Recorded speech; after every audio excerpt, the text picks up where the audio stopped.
Okay, we're going to tie a California mosquito. True mosquitoes have two down wings, and as a mosquito imitation, this pattern holds true to the real form.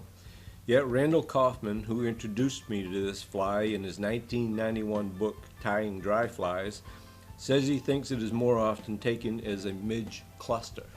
Start this fly in the center of the hook, and I wrap halfway to the eye, and then I unwrap two wraps, and that gets me back to where I want to put my wings, just a little further back than I normally mount them. Now I've got a stiff hackle here, and I'm taking some hackle fibers off for the tail. You can see they're good stiff ones.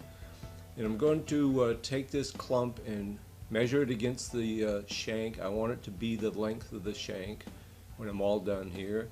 And I'll spin this thread so it'll curl back onto it and make a wrap. And the second wrap, as you saw, pulled it right up on top of the hook.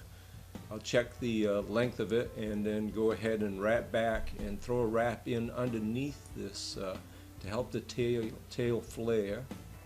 Put my thumbnail under there and push it a little bit, spread these fibers out so they'll hold the back of that hook up.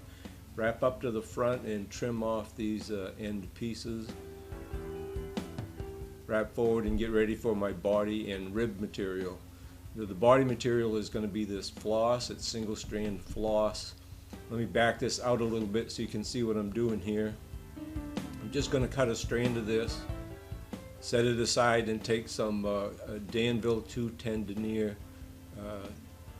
Flymaster Plus, a nice bright white thread. I'm going to take a length of it, and then the two lengths, the black floss and the white thread, I'm going to fasten in and then wrap over back to the end of the body, and then bring my thread back forward and trim that. And then I'm going to tie a whip finish knot here, and I'll wrap back up onto the body a little bit because I don't want to sacrifice that space in the front, the bare hook. So I take this floss, I stroke it down, and try to get it to lay nice and flat. Tie it off. Smooth everything up, make a single wrap whip finish knot, and take my white thread, and I'm going to take a pair of hackle pliers and grab this and then spin the thread to twist it up so it gives a nice tight wrap. And it's a nice bright white thread, has real good contrast against this black floss. And here's a hen neck that I'm going to use for the hackle tip wings, or I'd like to use this one. This is an old one. See how nice and round those tips are? Well, today with the genetic breeding of all the birds, they've taken these hen necks, and the tips now are very, very pointed. And on the smaller flies especially, the tips are just too narrow, they just disappear. But I'm going to use a pair of Renzetti wing burners here, or a set of wing burners, and I'm going to burn these two feathers. You do them one at a time. You put them in between the wing burner tips, much like tweezers. Take a Zippo lighter or a Bic lighter and just burn that excess feather material that's outside of the wing burner. Stroke off any ash, and you've got a perfectly formed wing. I'm going to do another one here, and I'll try to get it so that it ends right in a black section because I like black tips on these wings. And this is a size 14 fly, and these are two perfectly formed size 14 wings, and you can do this every time with those wing burners. I like them, I use them a lot. Okay, so I'll take these two wings, I'll get this thread back up on the body where it's a flat spot. I'll use the turn and look technique to tie this on, turn and look right where I'm tying so I can make sure it's going right in the right spot. I like where these wings are sitting, and I like the angle. So I'll bend these stems up and trim them off, and then do some wrapping and try to make a nice smooth ramp to wrap my hackle on. So I'll smooth this up, still have some space there between my thread wraps and the eye, by the way. I'll take a hackle, saddle hackle feather here and trim more fibers off the bottom than the top so that when my wraps start, it starts nice and even.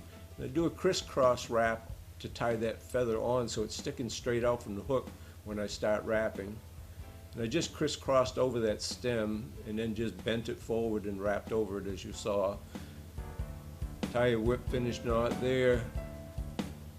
Grab my feather and I want this first wrap to be almost on top of those wings, right up against it. And then I just wrap forward down that nice slope I made and finish my wraps. come up behind and underneath and behind this material, make a wrap in front of it, come underneath and behind again, and a wrap in front of it, and trim that hackle off. And I missed a few fibers when I trimmed that hackle. You see them sticking out the front there. Well, I didn't notice them. So when I do this whip finish knot, they're going to stick out. They'll be very awkward looking. Normally you wouldn't notice it, but this is a 14 fly and it's small, but when you magnify them like this, it's tough to miss a mistake like this. So there's those 4 fibers sticking out there. I'm just going to take a pair of tweezers and pop them off.